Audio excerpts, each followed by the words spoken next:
programa Memoria de Jalapa, en el que la finalidad y el objetivo que se ha perseguido desde construyendo referentes veraces, contemporáneos y que sirvan para aportar conocimiento y desarrollar nueva investigación. La tarde de hoy nos hace honor de acompañarnos el arquitecto Gustavo Bro Roquet. Es arquitecto por la Universidad Veracruzana, cursa la especialidad en restauración del patrimonio arquitectónico en zonas tropicales en el Instituto de Preservación del Caribe, Universidad de Florida, Estados Unidos, en 1985, donde inicia los estudios sobre preservación de cementerios derivados del movimiento de conservación del cementerio antiguo de Jalapa, Veracruz, que estuvo a punto de ser demolido ese mismo año en el sexto simposio anual de ICOMOS en Cuernavaca, Morelos, 1985, presenta la solicitud para que el cementerio antiguo de Jalapa sea decretado monumento histórico, lo cual se consigue en el año siguiente, 1986. Tiene maestría en restauración arquitectónica de bienes culturales por la Unidad de Posgrados de la Universidad Veracruzana, 1996, donde presenta la tesis Restauración y Conservación del Cementerio Antiguo de Jalapa, Veracruz. Doctorado en Arquitectura y Urbanismo por la Universidad Politécnica de Madrid, 2006, y graduado con la tesis La Arquitectura Sepulcral en la región del Golfo de México. Docente de tiempo completo desde 1977 en la Facultad de Arquitectura de la Universidad Veracruzana, prioritariamente en la línea de Teoría e Historia de la Arquitectura, y donde ha desarrollado otras funciones de coordinación y administrativas como secretario académico y director de dicha Facultad de Arquitectura. Profesionalmente ha desempeñado funciones públicas como director de Obras y Servicios Públicos Municipales 1986-1988 y coordinador del área de Patrimonio Histórico y proyectos de ordenamiento, mejoramiento y revitalización del Centro Histórico de Jalapa de 2006 a 2009. En el sector privado ha desarrollado y constituido numerosos proyectos de vivienda y ha fungido como gerente general de varias empresas constructoras. Señor director de la Facultad de Arquitectura, bienvenido. Démosle un aplauso, por favor. Gracias. Muchísimas gracias. Hola.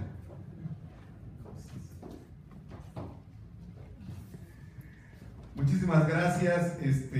Agradezco al maestro Vicente Espino esta invitación. Agradezco la asistencia de ustedes y voy a solicitarles me permitan irme un poquito rápido con la exposición, porque después de 30 años de estar con este tema, el material es mucho y además es un tema que me apasiona, y si no voy rápido me extiendo más de la cuenta y nos podemos pasar los otros 30 años aquí platicando del asunto, ¿no? Bien. Perdón, esto está de cabeza. Como ustedes recordarán, cuando se establece el modelo cristiano con los españoles, los enterramientos se hacen básicamente en las iglesias, ¿no? Los conjuntos conventuales, como el que estamos observando, tienen, entre otros elementos, un espacio, un cementerio para la zona de los religiosos, y el atrio, que en el caso de México el atrio juega un papel muy importante, porque es ese espacio donde se concentra la población indígena para que participe de la liturgia. También cumple la función de cementerio y es lo que se conoce como camposanto, porque es el espacio santificado que pertenece al ámbito de la iglesia. No perder de vista este esquema, si bien es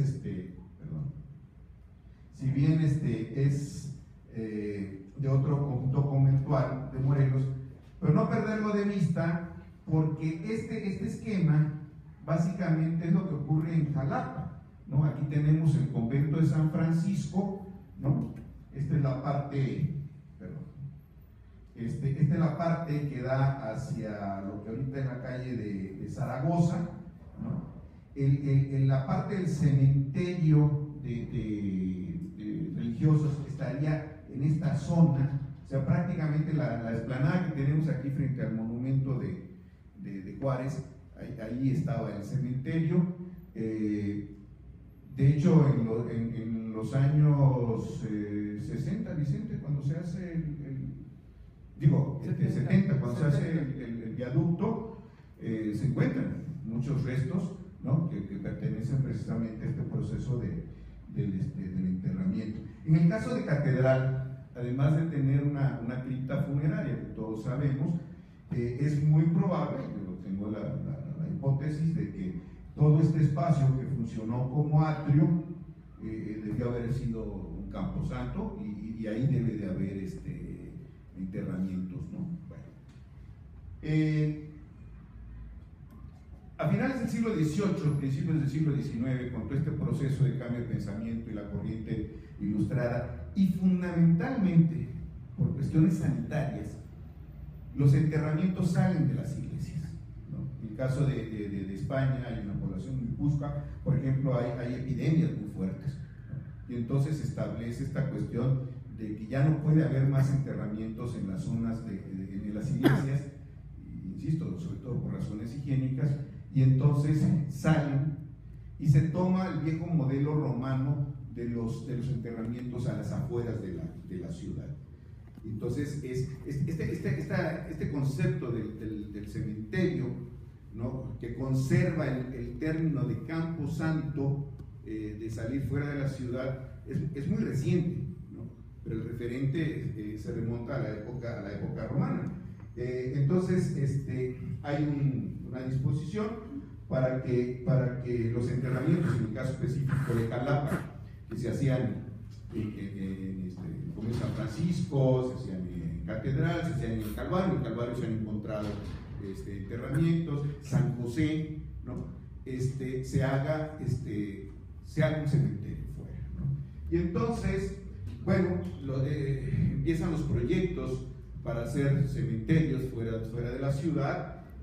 Arquitectos importantes como Manuel Molina y el mismo Tolsá aportan propuestas, insisto, bajo el concepto todavía de trasladar el modelo religioso.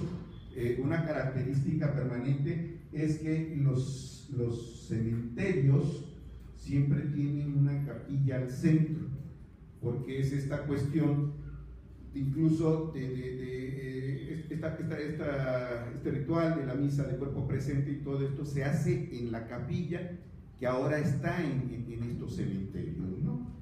En el caso de Jalapa, bueno, siendo presidente municipal Roa Bárcena, hay una solicitud para que se dispongan de ciertos recursos y se funde el cementerio municipal, ¿no? El cual, bueno, pues hay un decreto del 14 de marzo del 31 y entonces el decreto 213 y se funda el cementerio municipal de Jalapa en 1831. Aquí hay algo interesante.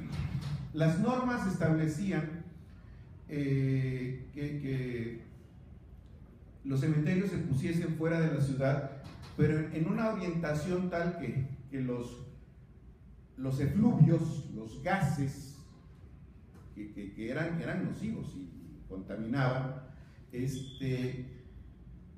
no fuesen llevados por las corrientes, los vientos dominantes hacia la ciudad, pues por razones higiénicas.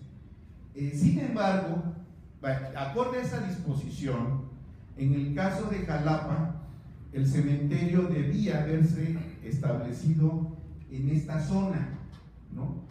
Porque, bueno, los vientos dominantes de Jalapa vienen en este sentido, ¿sí? Y bueno, sin embargo, se pone aquí aquí es donde está el cementerio antiguo. La razón es porque, y en este plano de 1976, la razón... 1776. Ah, perdón, que en 1776, la razón es porque estos son terrenos fértiles, son zonas de cultivos, esto. Y estos son terrenos áridos. La representación habla de unos terrenos calcáreos, unos terrenos que no son propicios para el cultivo. Y entonces, bueno, si se deciden no sacrificar estos terrenos fértiles y se colocan. Entonces aquí se funda el cementerio. Aquí está la Plaza Mayor, aquí está la Plaza Mayor, ¿no? Nosotros estamos ahorita aquí, ¿no? Este es el esquema. El diseño original es del general que en ese momento funge como vicegobernador, ¿no? Que es José Ignacio Iberri. Hace una traza, más conocía cuestiones de topografía, ingeniería, hace una traza, y bueno, la traza surge a partir del establecimiento de la capilla principal, ¿no? Este elemento que es el elemento rector, pues, ¿no? Va rodeado de los columbarios. Los columbarios son estos muros que tienen los nichos, que es nuevamente una reminiscencia de estos modelos romanos, ¿no? Que se daban en las catacumbas, ¿no? Bueno, entonces la fundación del cementerio, básicamente, lo que es el cementerio, en su fundación a principios del siglo XIX, es esto nada más. Aquí queda un terreno que se deja como terreno de servicio, porque además debo decir que un patrón que se siguió mucho, bueno, en España hasta la fecha todavía se hace, por ejemplo en el Escorial, donde se sepultan a los reyes, es propiciar la descomposición del cuerpo del cadáver para que lo que se deposita en los nichos es la osamenta. Incluso el término que se usa para el terreno donde hay esta descomposición es un término un poquito fuerte escatológicamente, pero se conoce como el pudridero, ¿no? Porque es una zona donde se deposita el cadáver para que se descomponga, que de la osamenta, en el caso del Escorial, hay incluso una sala húmeda donde se colocan los cadáveres sobre una plancha, hay mucha humedad, entonces se acelera el proceso de descomposición y entonces se rescata la osamenta, que es lo que se guarda después en los nichos. Al poco tiempo de su apertura, bueno, empieza a ver esta cuestión que siempre es parte de la estructura social de todos los tiempos. Entonces empieza a haber una distribución, una clasificación de los espacios, se subdividen las zonas, inicialmente se rentan los espacios y queda la estructura de esta manera. Hay los sectores que decíamos, sectores destinados al área clerical. Esto sigue siendo todavía controlado por la iglesia, hasta este momento. La capilla, en las esquinas, bueno, hay una referencia, las familias importantes depositan a sus difuntos. O sea, en el columbario es donde están ubicadas las personas más relevantes, más importantes de la sociedad. Aquí vemos algunos apellidos que son conocidos por todos nosotros. Esto es otra vez la imagen de lo que yo decía, en los cuadrantes. Aquí está el acceso principal, y esto, insisto, el cementerio original, ¿no? Esto es el cementerio original. Bueno, aquí se ve en un mapa de 1869 la ubicación del cementerio, ya la ciudad un poquito ya más desarrollada, ¿no?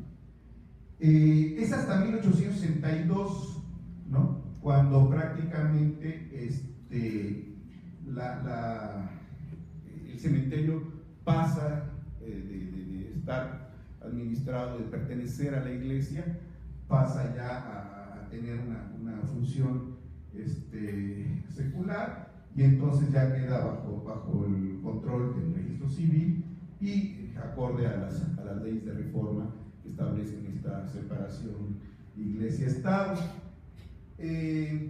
La capilla central o el monumento central, que había venido funcionando como capilla, funciona así hasta 1889, en que es donada a la familia Enríquez para que ahí sean depositados los restos de general Juan de la Luz Enríquez. Bueno, aquí es el monumento más icónico, el monumento más representativo del cementerio antiguo. Pero que quede claro que esto fue inicialmente una capilla, ¿no? Una capilla que funcionó como hasta donde yo tengo entendido, tiene ya algún rato que no voy a Naulinco, pero en Naulinco la capilla del centro sigue funcionando, y al menos tiene servicio, y al menos me ha tocado en las celebraciones de Todos Santos, hay liturgia religiosa. Entonces esto fue inicialmente una capilla. Se satura, ¿no? Y entonces hacia 1921 ese espacio, el primer espacio, se satura, y entonces se autoriza una extensión ya sobre lo que, bueno, estamos en los inicios del siglo XX, y entonces se autoriza una extensión en esa parte, ¿no? Y así funcionaría el cementerio hasta 1964, en que definitivamente se cierra, y no tanto porque estuviese saturado, sino más que nada porque ya el avance de la mancha urbana lo había alcanzado, y entonces esta idea de que los cementerios estén fuera de la ciudad, ¿no? Pues entonces se empieza a visualizar el tema de Palo Verde, y relativamente poco tiempo después está el Jalapeño, ¿no? Que siempre es esta idea de que el cementerio esté fuera de la ciudad, ¿no? Bueno, entonces finalmente a su clausura, vamos a decir que está lo que es el cementerio original, una extensión, es donde tenemos algunos columbarios, y además el tema de la epidemia de cólera se atiende en un sector particular, dentro de lo que se ha denominado ya como terrenos ya del siglo XX. Algo interesante es que dentro de las cosas que pasaron o han pasado, no pasaron, han pasado, porque es un espacio que sigue vigente. Dentro históricamente es que se utilizó por mucho tiempo para llevar a cabo ahí fusilamientos, ¿no? Curiosamente, de lo que yo he revisado, he estudiado, estos fusilamientos se celebraban en el mes de noviembre. No sé si era porque hubiese alguna asociación con el tema del mes de los muertos, pero bueno, generalmente los fusilamientos eran en noviembre. Y el último se da precisamente en 1927, el coronel Francisco Gómez, ¿no? El cementerio se queda, se queda sin uso para continuar las inhumaciones, pero sigue activo para las personas, las familias que tienen depositados ahí deudos, y bueno, y es hasta ese fatídico momento de marzo de 1985, cuando González Rebolledo decide demoler, ¿no? No voy a entrar en detalles porque las razones, decide demoler, ¿no? Hay una reacción social. Las personas que tenían personas sepultadas ahí, algunos pues sacan a sus restos, se los llevan al cementerio a Palo Verde o al cementerio Jalapeño, pero las más de las personas hay una reacción, ¿no? Entonces se acercan a la academia y un grupo de gente joven, hace 30 años, que andábamos un poquito metidos en el tema de la defensa del patrimonio arquitectónico de Jalapa, pues nos metemos en el tema y entonces empieza un proceso, logramos parar la demolición, entramos en un proceso pues todo el trámite legal y toda esta cuestión y analizar y demás cosas, y el resultado, la destrucción es bastante fuerte, ¿no? Estas imágenes, bueno, son más que evidentes del deterioro y el daño que se provoca, pero, bueno, vean ustedes, ¿no? Hay mucho saqueo, ¿no? Hay mucha, bueno, destrucción de elementos muy importantes, la escultórica, que ahorita voy a hablar un poquito de esto, pero bueno, finalmente gracias a un trabajo social, a un esfuerzo social, al apoyo de algunos organismos nacionales e incluso internacionales, ¿no? El tema del ICOMOS que señalaba el maestro Vicente, ¿no? Se dan coyunturas, ¿no? En octubre del 85 hay la reunión nacional del ICOMOS en Cuernavaca, investigadores y gente preside en ese momento el ICOMOS México, lo preside un intelectual que había sido maestro de la Universidad Veracruzana. Algunos de ustedes, bueno, los que ya somos un poquito mayores lo habremos conocido, ¿no? Jorge Alberto Manrique, ¿no? Entonces cuando yo le comento al maestro, oiga, y entonces entra como acuerdo del ICOMOS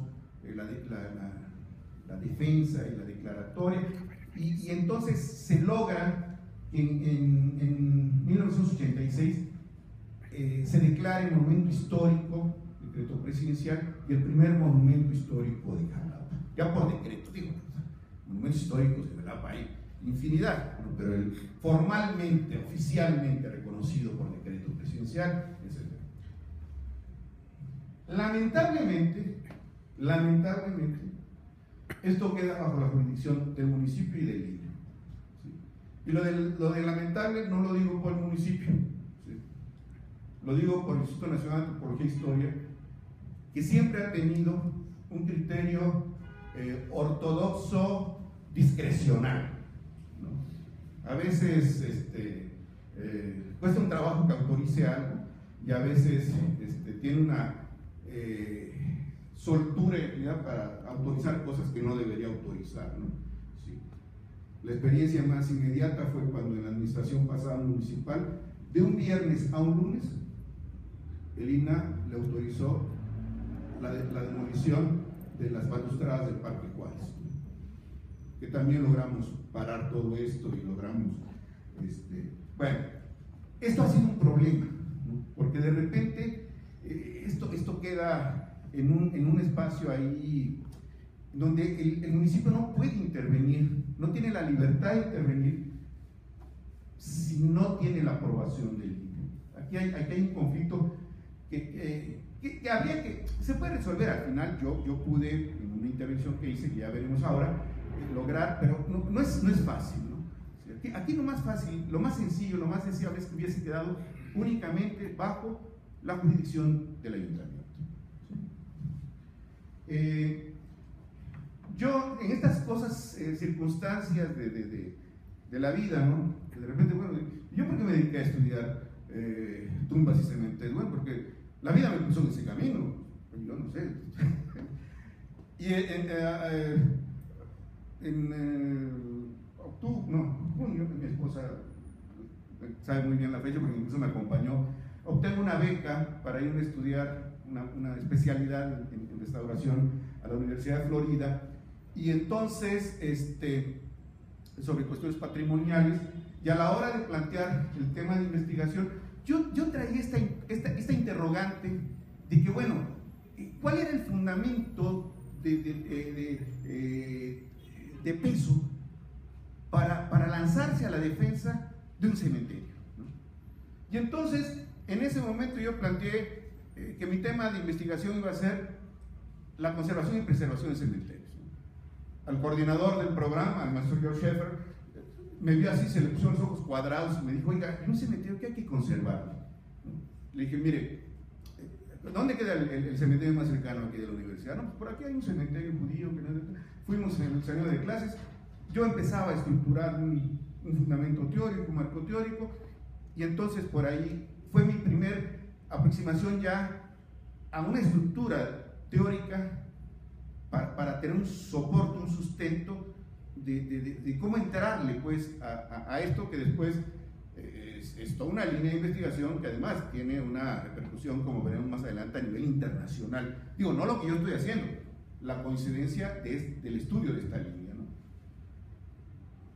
El cementerio, que se declara Monumento Histórico en 86, pues está ahí porque entre que el ayuntamiento quiere hacer, pero el INAH no lo deja hacer, y lo que vuelve a detonar una reacción es que en el 90, en un vendaval, se cae un árbol, y entonces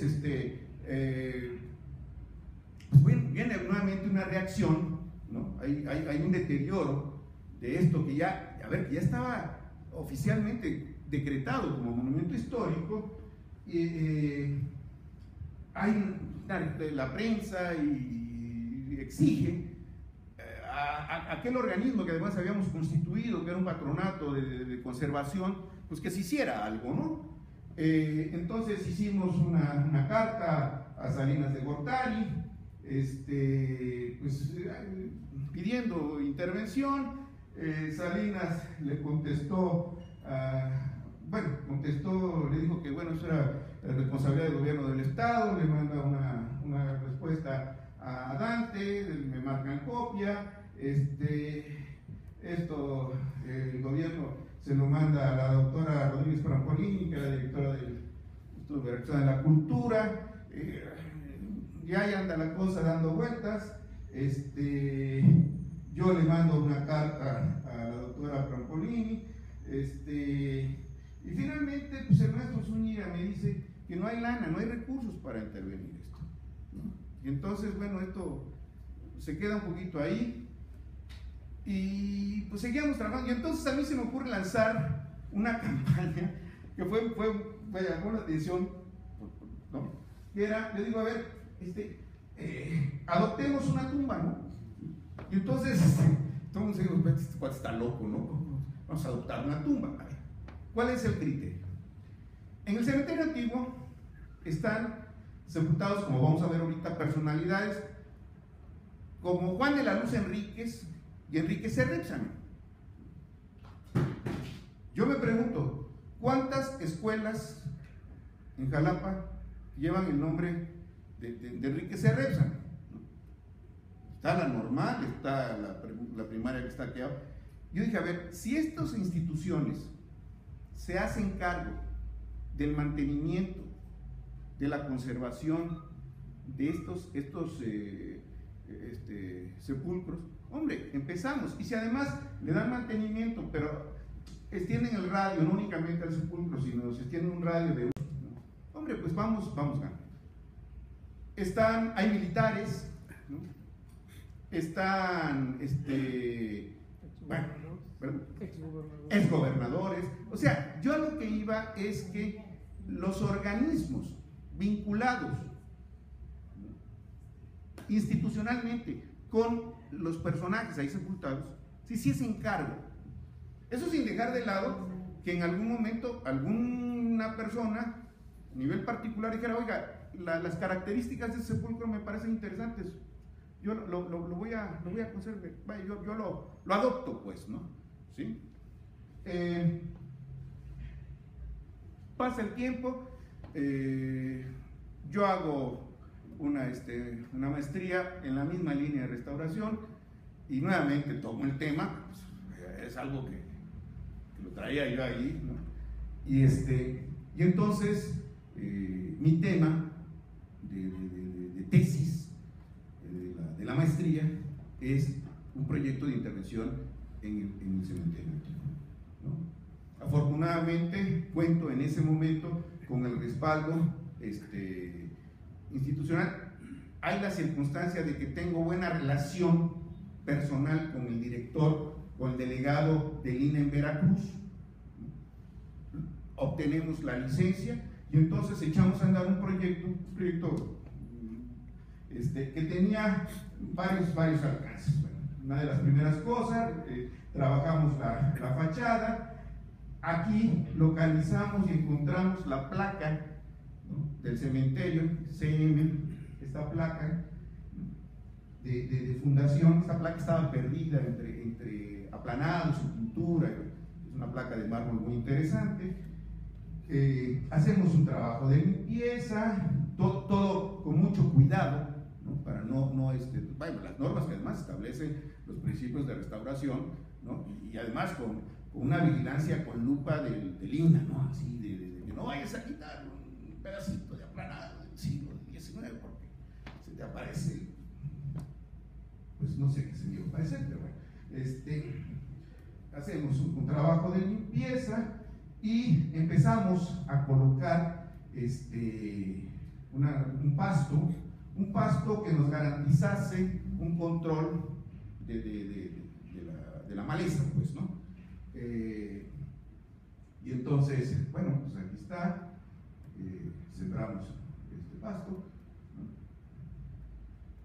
Hicimos algunos, se le pegó la piel a esta cosa. Sí. Espera, déjame. Si me ayudas a irle pasando. Espérame, aquí tengo una pila. Sí,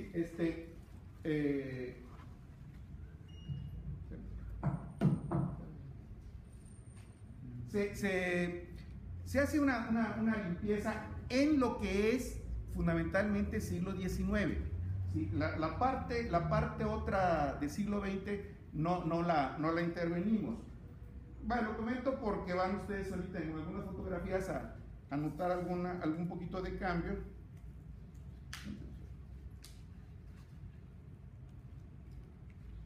Estas cosas pasan, ¿no? A ver cómo es esto. En este proceso, la comunidad se fue acercando poco a poco, ¿no? O sea, inicialmente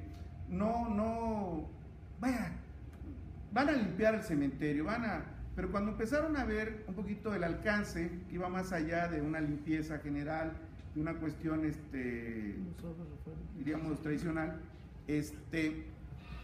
la gente empezó ¿cómo se llama?, a involucrarse, de tal manera que incluso hay un momento en que la participación de la sociedad se incorpora al proyecto, ¿no? Y entonces el proyecto no únicamente se queda en el nivel del alcance de lo que habíamos propuesto nosotros, sino que empiezan a sumarse,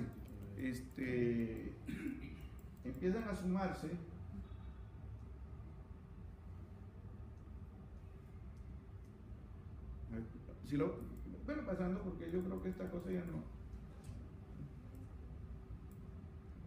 Perdón. A ver, dame chance de ver si ya lo puedo controlar con esto. Sí, ya, parece que sí. Ok, gracias, sí. Perdón.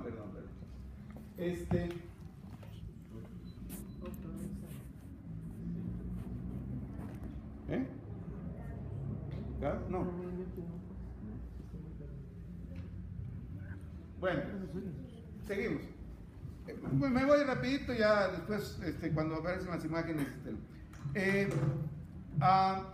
Hacemos este trabajo general y decidimos conjuntamente con el ayuntamiento intervenir 4 monumentos por sus características fundamentalmente arquitectónicas. A ver si tú le sabes, tú eres el técnico. Y entonces decidimos intervenir el sepulcro de la familia Cerdán. ¿Sí? Espero que veamos ahorita las imágenes. el sepulcro de la familia Cerdán, que es una capilla con una cripta muy interesante, que estaba en condiciones muy de mucho deterioro. Otro es el de la familia Huesca, que es una estructura de mármol tipo travertino.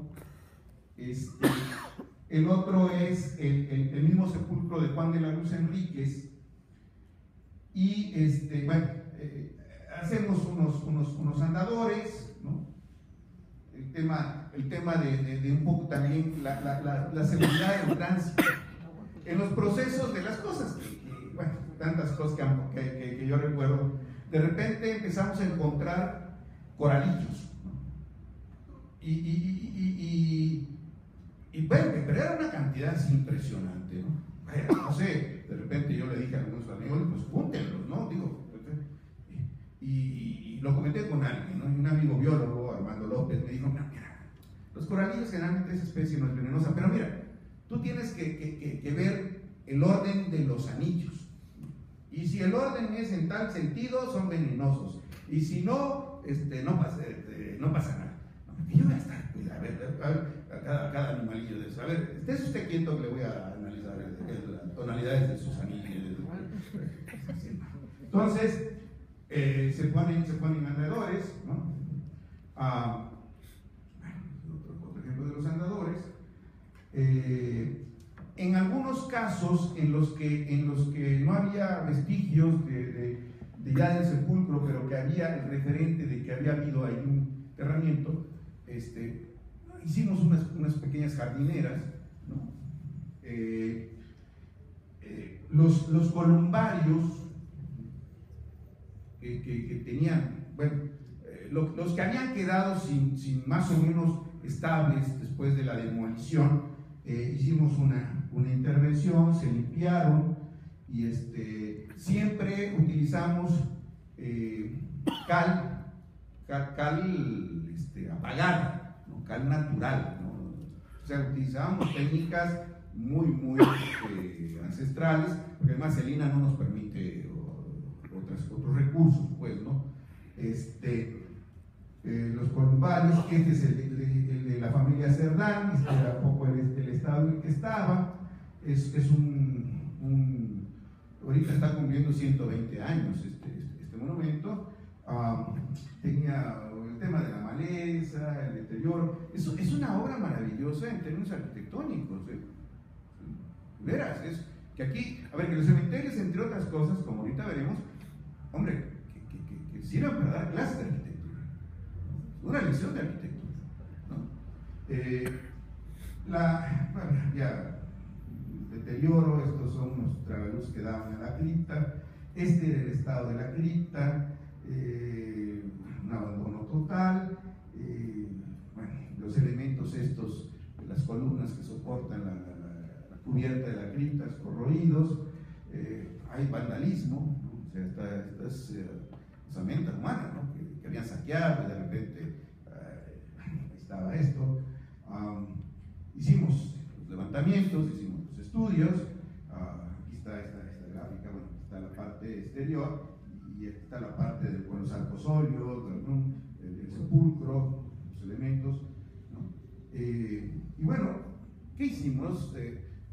Dado los recursos que teníamos en su momento, lo que hicimos fue una limpieza, recuperar algunos elementos y hicimos un poquito ciertas calas para ver colores originales y bueno, esto fue un poco lo que logramos rescatar, darle una imagen, tratando de dignificar nuevamente el elemento. Al interior hicimos unas calas, encontramos el pigmento original que era en esta tonalidad y bueno, entonces hicimos me estoy acordando que tú me apoyaste mucho en esta etapa.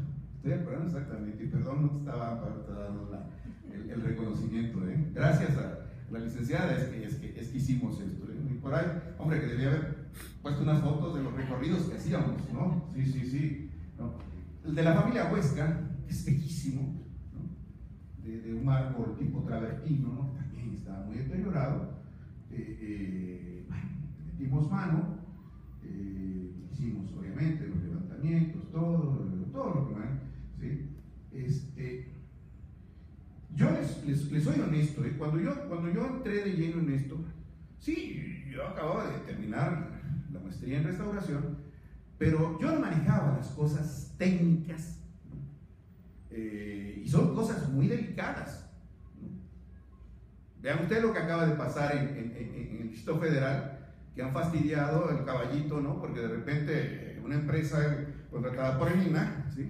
Le metieron, pero ha sido mediático, no sé qué cosas le metieron y fastidiaron, ¿no? Y que ahora veía un artículo del arquitecto Saldívar que decía, ya destapen, ¿no? Ya lleva un rato ahí bajo un capelo que nadie lo ve, y ya destapen, bueno, se va a ver manchado, bueno, ya después se verá, con la pátina se volverá homogéneo, ¿no? Entonces yo tenía mis reservas. Afortunadamente, en esas fechas visita un maestro mío de química, y le digo, maestro, a ver, un ingeniero en química, le digo, maestro, a ver, ¿cómo le entro a esto? ¿No? Y entonces fuimos al cementerio y me dijo, mira, Gustavo, esto es lo más sencillo que hay. Pues dígame cómo, ¿no? Entonces, esto es cepillo de fibra natural y jabón, no detergente, ¿no? Jabón. Y entonces todo el trabajo fue lavar, ¿no? Y lavar hasta cierto punto para no llevarnos la pátina, ¿no? Entonces, bueno, logramos que volviese a tener este carácter, ¿no? Esto es real, no es Photoshop, sí, en algún momento así se ve. Algunos elementos como esta lauda son los elementos verticales, lápidas son los elementos horizontales, ¿no? De este ingeniero norteamericano, pues también se le dio una lavadita con cepillo y jabón, y bueno, el de Juan de la Luz Enríquez, Juan de la Luz Enríquez, también se hizo una intervención. Acá algo interesante, yo en algún momento quise hacer un trabajo de prospección para ver las características de la cimentación de este elemento. Entonces, bueno, había que hacerlo bajo técnicas arqueológicas.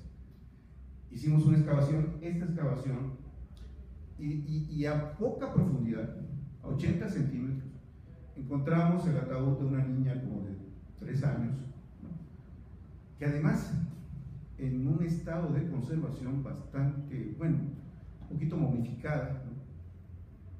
Y lo que yo en ese momento decidí fue volver a colocar las cosas como estaban, no retirar absolutamente. Hay registro fotográfico, pero por respeto no quise, nunca lo he mostrado, eso lo tengo como parte del archivo personal. Y cerré otra vez. De tal manera que a partir de ese momento, toda la intervención que se hizo fue sobre la capa superficial. En su momento, si es que logramos que intervengan, que es una de las propuestas, arqueólogos, ya ahí se verá, pues ya de una manera más rigurosa y científica esto, ¿no? Bueno, y así quedó el sepulcro. Otro monumento que también es muy significativo, ¿no? Es este monumento donde estuvo sepultado en algún momento Rafael Izal de Valencia, ¿no?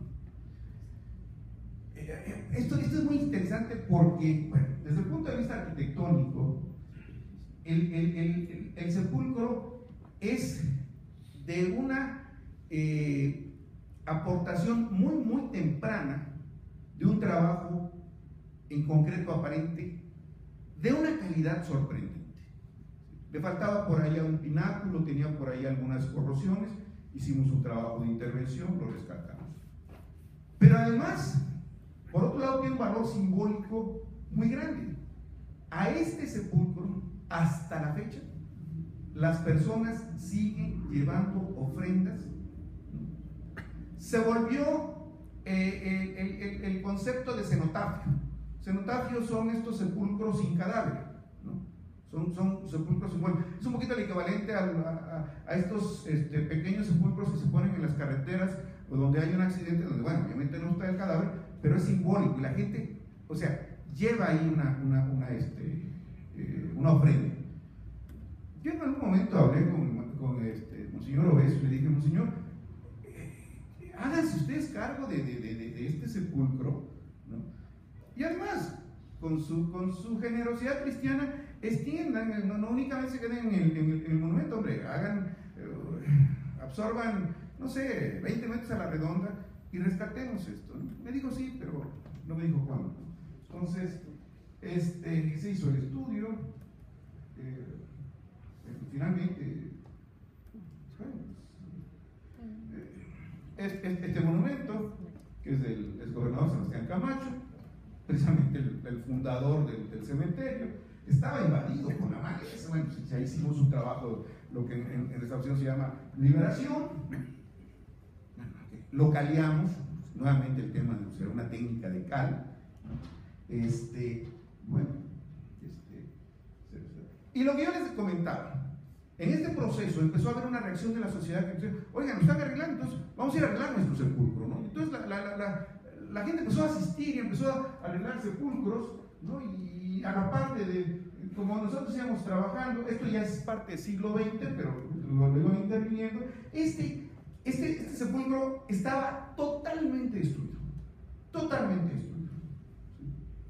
Y un excelente amigo, que por cierto está bastante deteriorado de salud, restaurador, ingeniero, Enrique Pasquel, se dio a la tarea de rescatar este sepulcro, restaurarlo, y lo dejó en estas condiciones. ¿Sí? Pero, a ver, aquí el tema es sí, esto pareciera ser un tema muy puntual del cementerio antiguo de Jalapa. No, pero a ver, ¿por qué hay que conservar los cementerios? ¿No? ¿Por qué hay que rescatar los cementerios? Fundamentalmente los cementerios tradicionales. Bueno, hay valores históricos. El cementerio tiene una carga de valor histórico, pues empezando por la relevancia de las personalidades que ahí están sepultadas. Hombre, que en el cementerio antiguo está Juan de la Luz Enrique, Sebastián Camacho, Enrique Cerrexame, Manuel Centello, etcétera, de la familia Sayago, Sebastián Canovas. Hay músicos, hay académicos, hay militares, toda una profesores, artistas que están ahí, o sea, que conformaron las bases de la historia del Jalapa contemporáneo, ¿no? Mártires 28, ¿no? A lo mejor algunos los retiramos, pero simbólicamente es el lugar donde depositaron sus restos, ¿sí? Empresarios como Justo Fernández, Sores, Antonio María de Rivera, que lamentablemente su nicho fue saqueado en el 2010. Ahorita vamos a ver una fotografía de cómo está. Toda una lista, hubo top de personalidades. Y esa de Valencia, ¿no? Ya no está ahí, pero tiene una carga simbólica que le da un sentido histórico al sitio, ¿no? Este es el sepulcro de Enrique Cerrexame, ¿no? Con toda la iconografía esta. Los masones no usan símbolos cristianos, sino que usan una columna. Cuando la muerte es natural, el corte de la columna es limpia, ¿no? Cuando la muerte es en accidente, la columna está cortada, está tronada, entre otros tantos temas propios de la iconografía, que ese es otro tema apasionante, ¿no? Algún día, maestro Vicente, si me invita, yo tengo para hablar 30 años, entonces, del tema, ¿no? Bueno, pues nuevamente, personajes históricos, ¿no? Que ya hemos mencionado, la familia Sayago, ¿no? Los héroes del movimiento obrero, ¿no? Los obreros de San Bruno, mártires de San Bruno. Hombre, si esto no es la historia de Jalapa, los referentes, pues entonces, a ver, ¿qué estamos buscando? ¿No? Si esto no lo valoramos, bueno, Un segundo elemento son los elementos plásticos, ¿no? La iconografía, la escultórica. En el 19, hombre, que los grandes escultores, ¿no?, del momento, si ustedes visitan, por ejemplo, el cementerio del Tepeyac, que está allá trepado en la loma, ¿sí?, hay una escultórica impresionante, pero guardadas las debidas proporciones. Jalapa no pide nada. Bueno, no, tiene lo suyo, ¿no? El cementerio antiguo. Bueno, el monumento que está en el sepulcro de Juan de la Luz Enríquez, expresiones modestas como esta, pero muy significativo, ¿no?, de la escultura. Estos elementos hay que recuperar. Honestamente, yo últimamente no he ido, no sé, espero que estén todavía, ¿no? Ya no están, bueno, qué lástima, ¿no? Bueno, este Sagrado Corazón, que me ha seguido a lo largo de todos mis estudios, siempre he usado esta imagen. La herrería. Había una cantidad de herrería traída de Bélgica, ¿sí?, de Francia, de esta herrería del movimiento de la Revolución Industrial, ¿no?, que de veras, ¿no?, había que conservar. La expresión literaria, el epitafio, que ese es otro tema que también, si en un momento estás aburrido y me quedas, porque es todo un tema, el tema del epitafio. Es una filosofía, es una profundidad, ¿no? ¿Sí? O sea, el epitafio es una forma de expresarse no ante la muerte, no ante la vida. Son mensajes filosóficos que van de distintos. Hay cuestiones un poquito más complejas, hay cuestiones muy sencillas. Los epitafios tienen una estructura, ¿no? Hay una taxonomía y toda una clasificación de los epitafios, junto con la iconografía. Hay los elementos, importa el ángel, las ramas, todo esto, ¿no?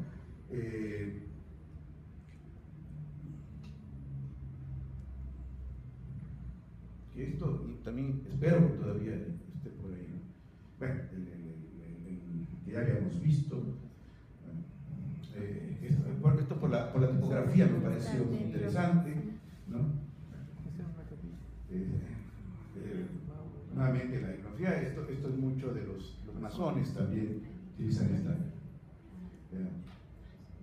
Bueno, otros ejemplos, ¿no?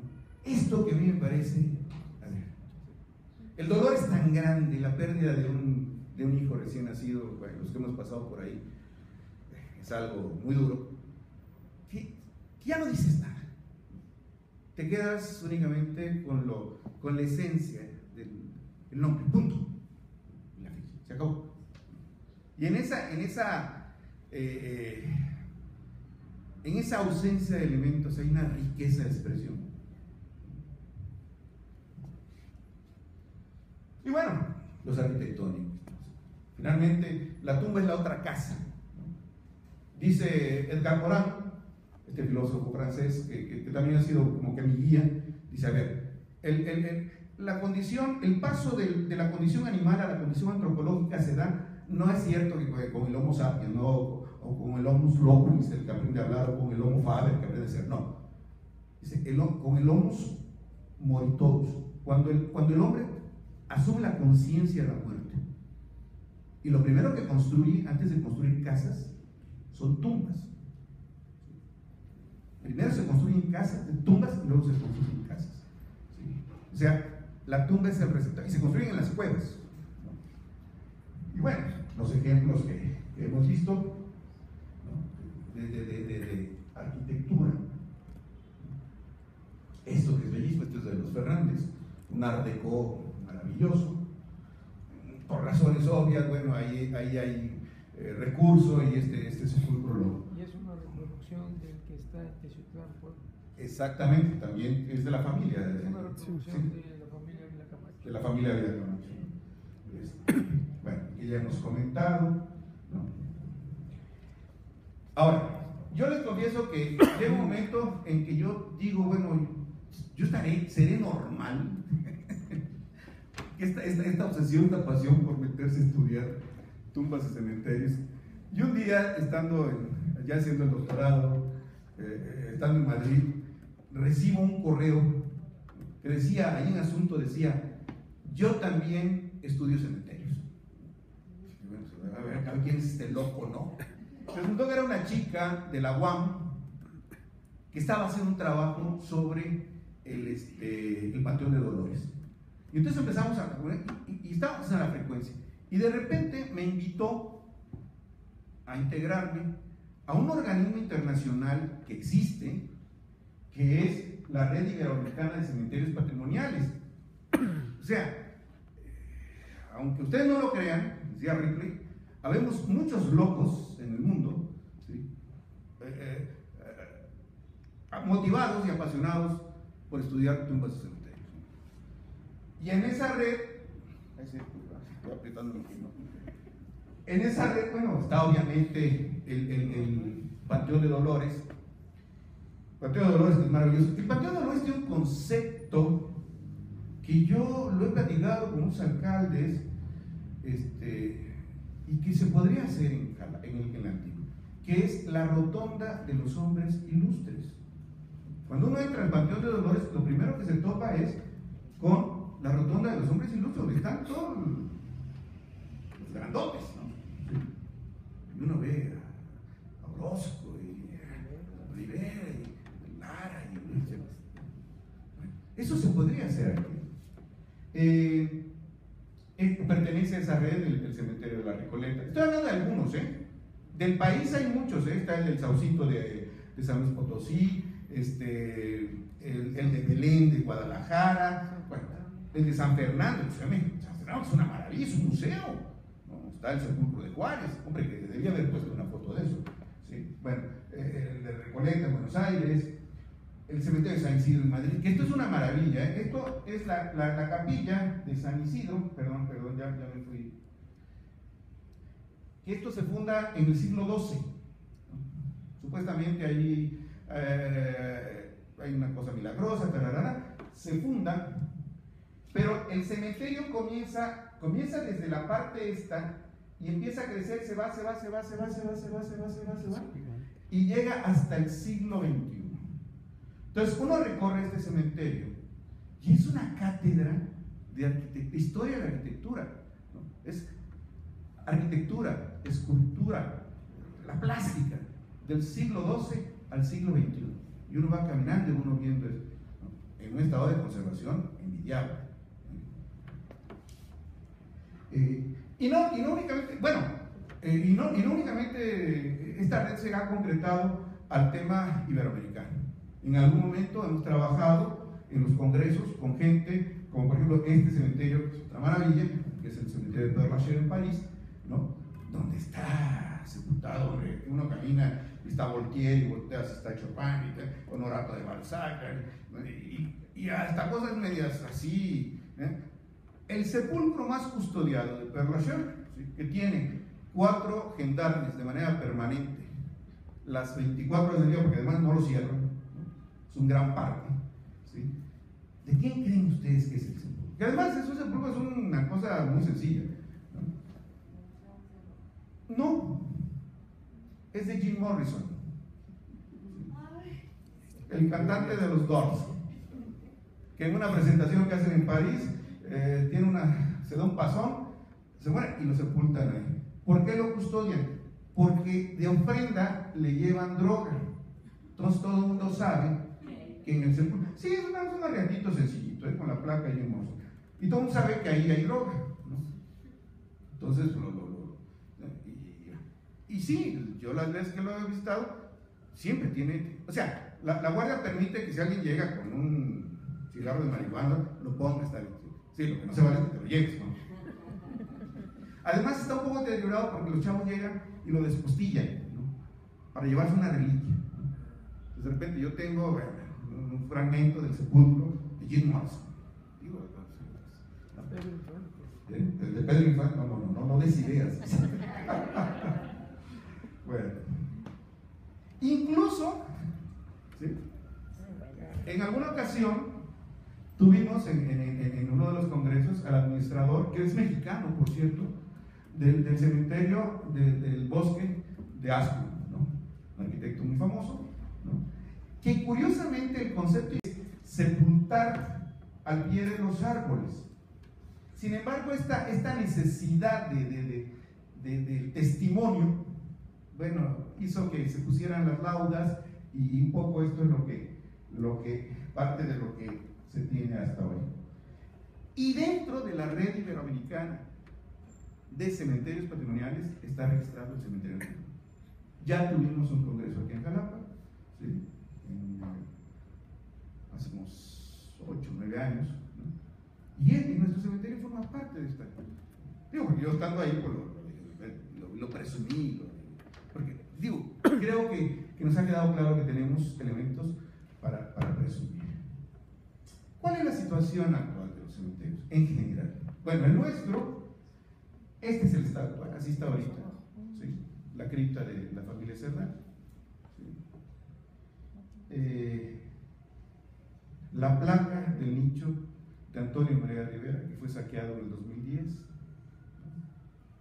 así está, lamentablemente. Y bueno, un poco el escenario, la imagen es esta, ¿no? ¿Por qué estos cementerios están abandonados? Fundamentalmente hay dos razones. Una tiene que ver con un cambio de modelo en el pensamiento actual. Edgar Morin dice que la sociedad que más miedo le tiene a la muerte es la sociedad actual.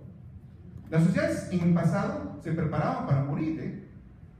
Los egipcios tenían el famoso libro de los muertos, ¿no? En la Edad Media había el ars moriendi, ¿no? El arte de bien morir, ¿no? Y todo el mundo se preparaba para morir. Bueno, mis abuelos todavía, mi abuelo sabía que tenía ya palabrado, había 3 personas que estaban cerca y se preparaban para morir, ¿no? Las 3 personas eran el cura, el médico y el notario. Estaban ahí, ¿verdad? Hoy como que se nos ha olvidado que nos vamos a morir. No queremos pensar en eso. Hay un modelo de cementerio, digo, con todo respeto, yo no estoy cuestionando el modelo, hablo de la influencia. El famoso Forest Lawn, que tiene una traducción algo así como bosque de césped, una cosa, que es esta idea de cancelar en el cementerio el concepto del dolor, el concepto de la pena, los elementos icónicos, iconográficos más bien, que nos refieran al dolor, a la muerte. Y entonces se hacen estos jardines, ¿no?, de césped, ¿no? La norma, por ejemplo, yo en alguna ocasión revisaba la normativa muy puntual en Estados Unidos, donde estas placas, por eso se prohíbe poner monumentos y otras cosas, donde estas placas tienen que tener una altura determinada para que a la hora que pasa la podadora no interfiera. Y uno cuando llega ve un jardín, que bueno, eso es grato, un jardín de césped, de plantas, de fuentes, o sea, es poner distancia con el concepto del dolor de la muerte. Y esto ha hecho que el concepto del cementerio tradicional vaya quedando abandonado. Pero lo que en realidad está acabando con esto es la cremación. Y la cremación, y ahí sí, y con todo respeto, sí, la cremación como un acto pragmático, totalmente distante de cualquier ritual, de decir, bueno, la muerte, sí, es que, bueno, lo cremamos, no, es que mi abuelita, ahora de repente todo el mundo dice, es que a mi abuelita quería que sus cenizas las echaran al mar, ¿no? Entonces la abuelita se vuelve pretexto para irse a Cancún, va uno llegando a Cancún, inmediatamente echa la ceniza al mar y ya vamos a la disco y al antro y esto, ¿no? Sí. A ver, ritual de cremación, que todavía se practica en la India, donde se pone una palizada, se pone el cadáver arriba, ¿no? La familia está al pie de la palizada, se le prende fuego, la familia observa cómo el cadáver se está consumiendo y espera en el momento en que el calor rompa la caja del cráneo, porque además es el momento simbólico de la liberación del espíritu. Eso es un ritual. Yo con todo respeto he asistido a muchas cremaciones, empezando por la de mi padre, ¿no? En donde aquello era una cafetería, donde todo el mundo hablaba de lo que fuera, de repente aparece un tipo con una bata como mecánico, salió y dijo: ¿a quién le entrego esto? Aquella cajita. No, el rito ahí se acabó. Por eso es, y dirán, este cuate, qué exagerado, ¿no? El Papa Francisco, hace un mes exactamente, me acaba de dar la razón. Y hace un mes, la Iglesia Católica ha planteado que prohíbe esparcir las cenizas, o sea, hacer de las cenizas lo que se quiera, ¿no? Llevárselas a casa. Y esto es muy reciente, ¿eh? Tiene un mes. El 5 de octubre de 2016. Mes y 2 días. Es decir, la Iglesia Católica, lo voy a leer. Digo, yo soy el enemigo del karaoke académico, pero bueno, ahorita creo que no. La Iglesia Católica lo hace para recordarnos que los muertos no son propiedad de los familiares, que son hijos de Dios, que forman parte de Dios y que esperan en un campo santo su resurrección. Así lo anunciaba el martes 5 de octubre de 2006, Gerard Muller, prefecto de la Congregación de la Doctrina de la Fe, lo equivalente a la Santa Inquisición en este momento. Bueno, ¿por qué esto lo subrayo? Porque esto nos da pie para hacer una propuesta para el cementerio antiguo. ¿Sí? Yo hice desde la intervención una serie de propuestas, ¿no? En donde decía, bueno, campaña con los deudos para que los atiendan, ¿no? ¿Sí? O de plano, esta cosa que, bueno, el jalapeño ya, el tema de perpetuidad, ya lo cancelaron. Nosotros ahorita, mi esposa y yo andamos en un trámite porque precisamente el bebé que teníamos sepultado, mi suegro compró el sepulcro y ahora ya no lo podemos reclamar porque se perdió la perpetuidad y traemos ahí un tema legal de trámites. Y bueno, pues entonces si los familiares no lo van a atender, pues se cancela esto y entonces algo se hará con esos monumentos, ¿sí? Continuar la limpieza, los trabajos de restauración, el mantenimiento, etcétera, etcétera. Un trabajo de investigación. Amparito, hace como 3 meses Américo y Sara Laguna Guevara suscribieron un convenio de colaboración, ¿no? Entonces, mi propuesta es que en base a ese convenio se soliciten estudiantes, pasantes de arquitectura, de artes plásticas, de historia, de antropología, de arqueología, coordinados por, no sé, la Dirección de Desarrollo Urbano, ¿no? Yo desde la academia me ofrezco darle seguimiento y entrarle de montón, ¿sí? Y esto les da a los chicos un aprendizaje. La mayor parte del trabajo que yo he hecho aquí lo he hecho con estudiantes, ¿eh? Los chavos aprenden fascinados haciendo levantamientos y demás. Entonces ahí, esto después lo platicamos a detalle, porque ya está dado. Vaya, es en base al convenio, ¿sí? Y se solicita y se hace una convocatoria y que le entre todo el mundo, que le entre la Universidad Veracruzana. Digo, entre otras instituciones, ¿no? Bueno, en ese tenor, y por esto enfaticé tanto lo de la prohibición de ¿cómo se llama? El tema de las cenizas. Nosotros acabamos de estar hace mes y medio en New Jersey, y este es un cementerio histórico ¿cómo sí? Weehawken, ok. Es un poco lo que habíamos hecho, era limpiar, poner pasto, y en los muros, ahora, está prohibido ahí sepultar, ¿sí? Ahí lo único que se permite es utilizar los nichos. Hombre, esto que, con todo respeto, están haciendo todas las iglesias, ¿no? Todas las iglesias están convirtiendo el muro que tienen a la mano en columbario. Mis padres están depositados en el columbario de una iglesia en Coatzacoalcos, que era un patio de servicio, y de repente dije, no, oiga, ¿y si aquí hacemos nichos y los vendemos? Bueno, entonces, esto es un cementerio. Y tendría una lógica hacer esto, ¿no? Entonces, es hacer columbarios, utilizar los muros, ¿no? estos muros, esta parte aquí, esta parte de acá, ¿no? O sea, la oferta de espacio para hacer columbarios aquí y tener un ingreso, rescatar. Esto, las normas de conservación lo plantean, ¿sí? Ese famoso concepto de la Carta de Atenas y de la puesta en valor, y establece que cuando un monumento histórico se recupera y se pone en valor, se le debe de dar prioritariamente el uso original que tuvo. Hombre, si un cementerio lo vuelves a poner como cementerio, pues no hay que darle vuelta de ojo. Digo, yo espero que Solina lo entienda.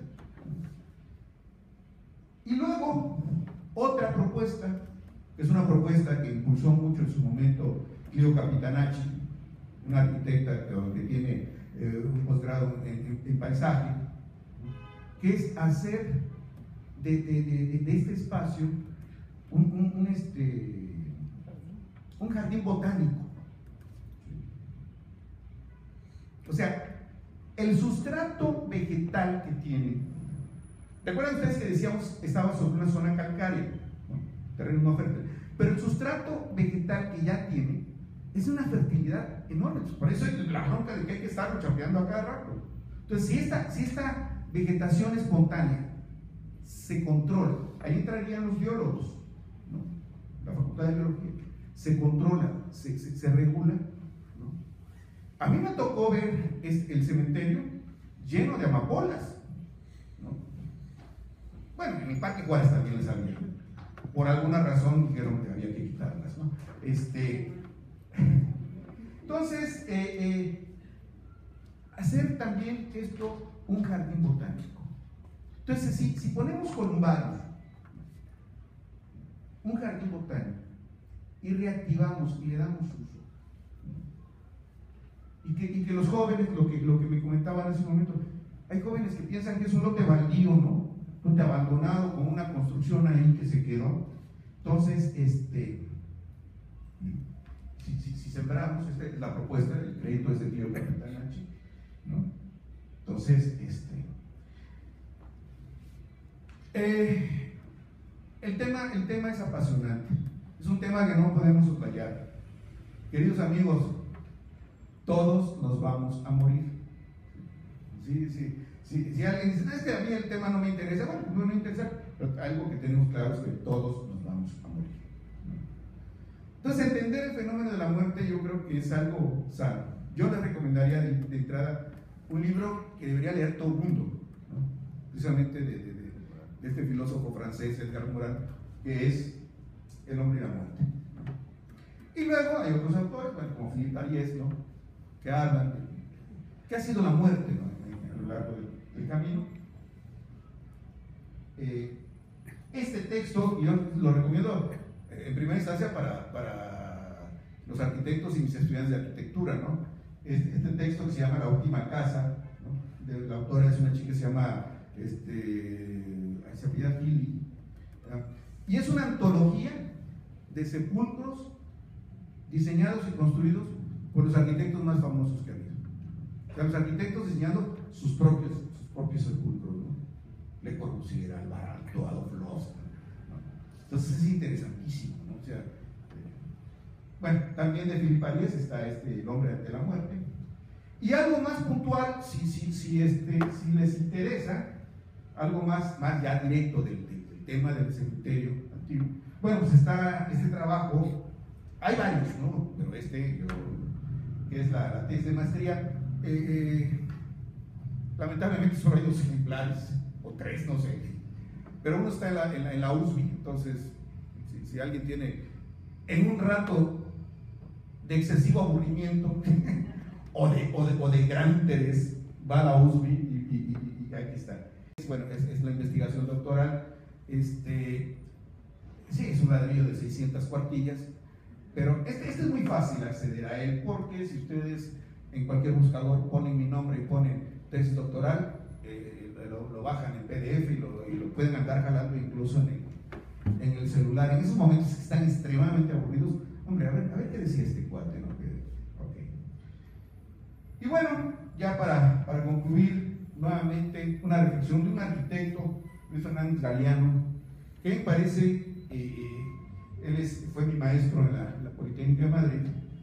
Es un intelectual, un escritor, es un filósofo. Y bueno, lo leo, ¿no? Los signos de la muerte no son las cruces, las urnas, las antorchas invertidas o los cipreses, sino el sueño y sus atributos. Ignos y tanatos, el sueño y la muerte, son hermanos gemelos, hijos de la noche, y el cementerio es el lugar donde se duerme. No debemos olvidar a los dormidos, porque quizás somos parte de su sueño. Recuperar la vieja dignidad de los ritos y las arquitecturas funerarias es también una forma de soñar, una forma esperanzada, de imaginar desde la ciudad de los muertos la comunidad civil de los vivos. Muchas gracias.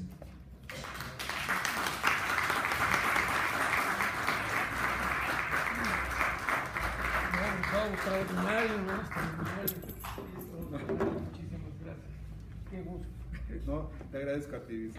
Yo solo quisiera agregar a lo que ha comentado el arquitecto, que efectivamente creo que potencialmente el ayuntamiento y las autoridades en materia de patrimonio del Estado tienen un gran compromiso con rescatar el cementerio antiguo municipal. Hemos visto en los tiempos recientes que se utiliza como un foro para acercar la cultura de la muerte hacia los jóvenes, pero que requiere de una revisión todavía esos proyectos. Una revisión en donde al muerto que está ahí sepultado se le dignifique y no se le vea como un monstruo de Halloween, sino como un personaje que contribuyó en su momento a la grandeza de Jalapa.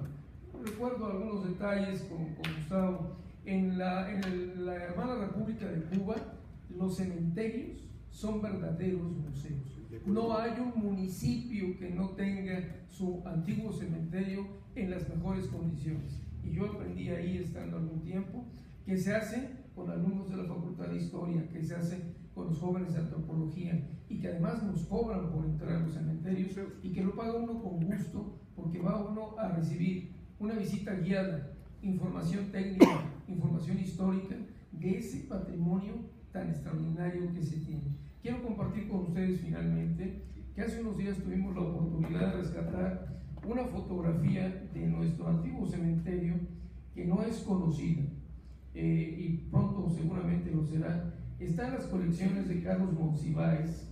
Ojalá se pudiera ver, si no se los comparto.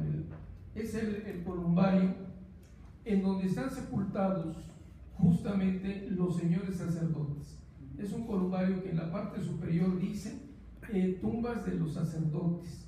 Ya hicimos una revisión de los libros de catedral y efectivamente todos los que están aquí, que son aproximadamente 22 personas, todos estuvieron al servicio de la entonces parroquia antes de ser catedral. Y el principal que ocupa era el señor Campomanes, que logramos encontrar los documentos que lo incineraron y lo trasladaron a la catedral, aún sobre el movimiento social de la inconformidad que había por el cólera, la causa de la muerte incluso del señor Campomanes. Ignoramos, Gustavo, dónde haya estado este espacio. Seguramente en tu cuadrícula que presentaste, haber estado del lado derecho, entrando del lado derecho, porque no hay un elemento que nos pueda decir, estaba aquí, pero perdimos grandes grandes muros de columbarios. Sí. Y probablemente el que daba al oriente, ¿no?, hacia el 20 de noviembre, pudo haber sido ese o bien el del fondo, ¿no? Incluso la parte del columbario tenía una cubierta. Todavía en los muros se ven las cabezas, las oquedades de las cabezas de vigas, ¿sí? Si luego me la compartes, yo me daré a la tarea yo quiero decirles que ya en esta etapa de mi vida, ¿no? Bueno, ya después de andar haciendo muchas cosas por ahí, ya me dediqué a llevármela más tranquila, a atender a la familia, a los amigos, y algo que tengo claro, porque no es una pasión, es retomar de manera, otra vez así con ferviente, la investigación de la arquitectura funeraria y consecuentemente el tema del cementerio antiguo. Por eso, Amparo, Vicente, lo que yo pueda colaborar, cuenten conmigo, porque bueno, yo lo único que pediría es que el día de mañana, si se puede, ¿no? Hombre, pues que en uno de los nichos estos que han quedado desocupados, ahí cerca de, imagínense, enfrente de Enrique Cerveza, en Juan de la Cruz, es zona importante, a un lado de Sebastián Camacho, hombre, que eso sea un privilegio. Sí, no, digo, no porque sea importante, sino por no, sí, no, entonces, que me guarden un pedacito. Vicente, no, gracias a ti. ¿Alguien desea hacer uso de la voz? ¿Alguien quiere hacer alguna pregunta, alguna duda, una intervención? Doctor. Yo quiero hacer una pregunta. Sí, Estaba buscando de una parte donde los cuerpos estaban en una situación de descomposición. Se ponían a descomponer. Ajá. ¿Qué elemento requiere la tierra? Por ejemplo, me voy al Panteón de Guanajuato, en donde la tierra provoca que el cuerpo pase lo que está pasando. Perdón. Sí, a ver, el tema de la descomposición tiene que ver con las características del terreno. Guanajuato, obviamente, el tema de la conservación, este proceso de momificación, pues obedece al tema del suelo. Yo les confieso, y esto lo digo de la manera más respetuosa y no quiero que esto vaya más allá, cuando yo descubrí en este trabajo, en esta excavación, el cadáver de esta niña de 2-3 años, bastante conservada, vino a mi memoria el tema de la situación de Guízar y Valencia. No quise tocar el tema porque no quiero meterme en berenjenales. Bueno. Entonces, sí, recuerden ustedes que una señal de santidad es que encuentran el cadáver incorrupto, ¿no? Bueno, yo no me quiero meter más allá, porque esto requeriría no de especulaciones, sino de un trabajo científico, que ahí sí, como laboratorio de investigación, no para ver si esto se dio o no se dio, sino como un trabajo de investigación, es un laboratorio científico que puede aportar muchísimas cosas. Esa es una. La otra es que sí, para el tema de la descomposición se crean condiciones especiales. El primer maestro de urbanismo que yo tuve, que fue todo un ícono del urbanismo en México, diseñador de ciudad satélite, del urbanismo contemporáneo, don Domingo García Ramos, fue de los pioneros de los cementerios verticales. Yo recuerdo que decía don Domingo algo muy pragmático, muy funcionalista, ¿no? Ya estamos hablando de funcionalismo. Decía, es un desperdicio ocupar suelo urbano que tiene toda la infraestructura para enterrar cadáveres, ¿no?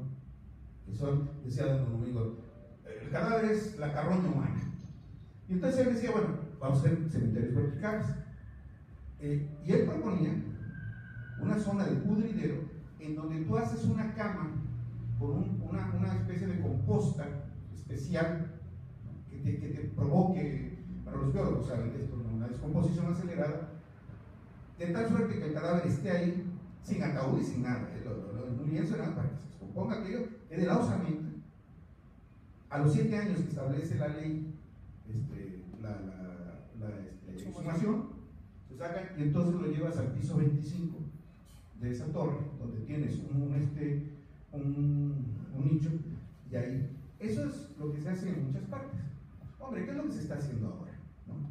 En los mejores de los casos, cuando las cenizas se llevan a un columbario, se depositan en un nicho, ¿no? Pero bueno, el tema de... yo les decía, van a desaparecer los cementerios porque hoy, de las defunciones, el 70% se creman y un 30%, y cada vez menos, son inhumados, ¿no? Entonces, pero además, fuera de un ritual, ¿no? Y por eso es, insisto, que hace un mes, ¿no?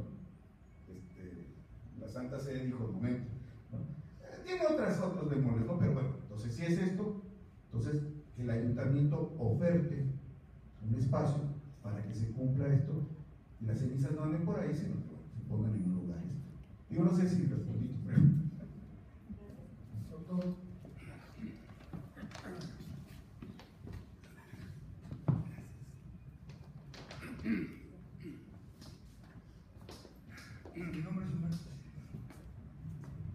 Es una plática muy interesante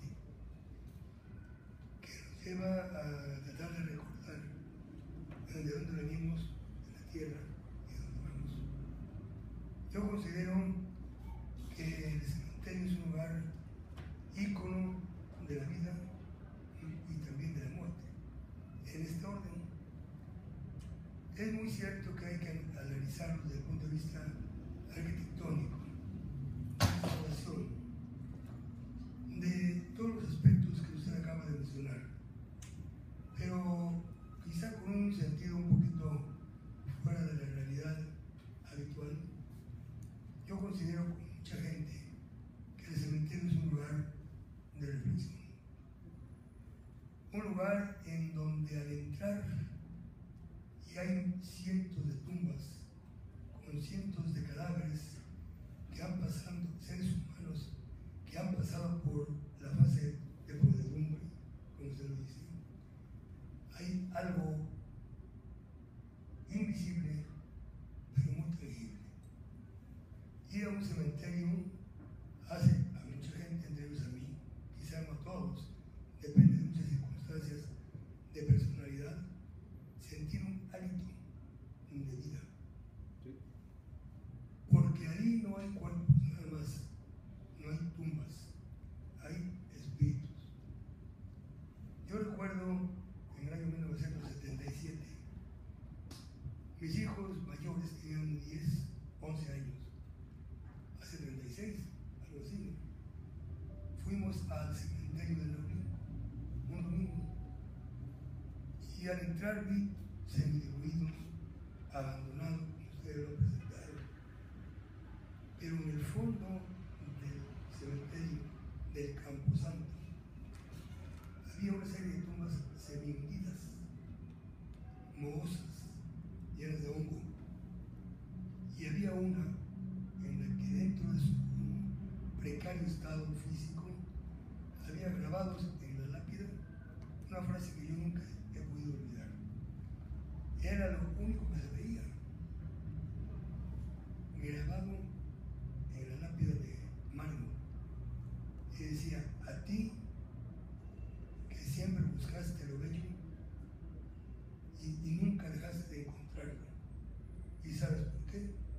Porque todo lo bello eres tú. Eso yo le dije a mis hijos desde que